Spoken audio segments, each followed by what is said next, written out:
there? How'd it go?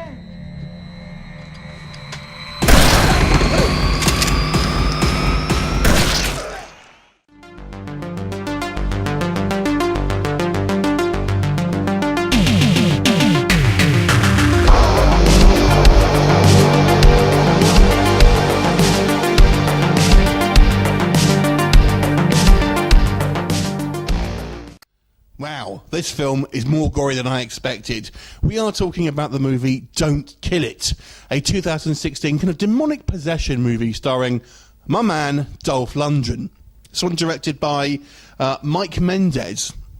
Now, on the surface, you might think this is a kind of a throwaway kind of B-movie kind of horror film, and in some degrees that is true, but it does have a couple of things going for it. Essentially, the story here, it focuses on Lundgren's character, who is a demon hunter, and he is tracking this particular demon that amusingly is found in a little jar by a dog, and ultimately this creature kind of like inhabits people and ultimately turns them on a killing spree. Now, what do I like about this film? This film has a few things going for it. Number one, I think the premise here is actually quite fun.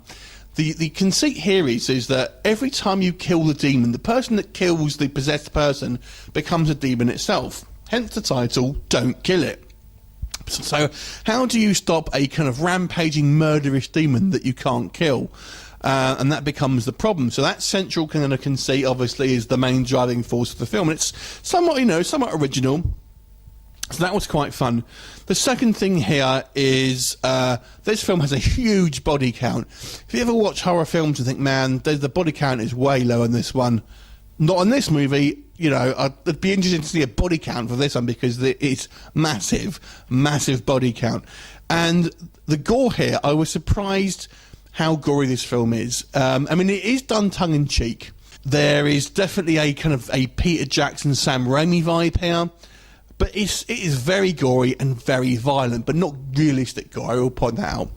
It also definitely has its tongue-in-cheek, like I said, because it almost kind of tries to rope in other films in its own mythology, which is quite fun. Lundgren's character tells us that their demons take different forms, and it kind of shows you things like an Exorcist type scene and a kind of a Nosferatu scene, and all these things basically look like films that you've kind of seen before. But they're basically saying, yeah, these are all kind of different type of demons attacks that happen in this world. They're kind of, the way they're kind of, start and when they kind of are all different, and hence is why you get all these different kind of legends. So it kind of ropes in all these other films. It's basically saying all the kind of horror films that you've seen are all these types of demons that are kind of different. It reminds me a little bit of Supernatural, I've got to say as well, the TV series. Lundgren himself, he's kind of having some fun with this role, not taking it too seriously, obviously. So it is actually quite a fun film, has a fair amount going for it, I've got to say. On the negatives, it's kind of predictable at the same time. And sometimes because it does take its kind of this sense of fun and it's tongue-in-cheek, it's never really a scary horror film. It's more of a kind of an action film. There are a couple of scenes here, the kind of the misty kind of woods and stuff that look quite effective, but it's not a really scary horror film, and the demonic effects aren't particularly impressive.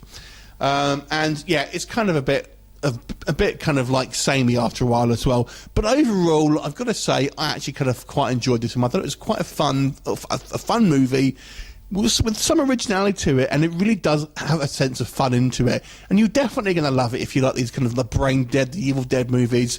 I mean, it's not as classic as them by any stretch of the imagination, but it definitely has a sense of fun. It does kind of fall into some kind of like cliches and stuff, but nonetheless, I think it's worth checking out, especially if you like lots of OTT gore and massive body counts. Just don't be expecting any kind of cool creature effects. So I want to give this movie a 6.5 out of 10. Have you seen it? What did you think of it? Leave a comment, and I shall look forward to seeing you next time. Bye for now.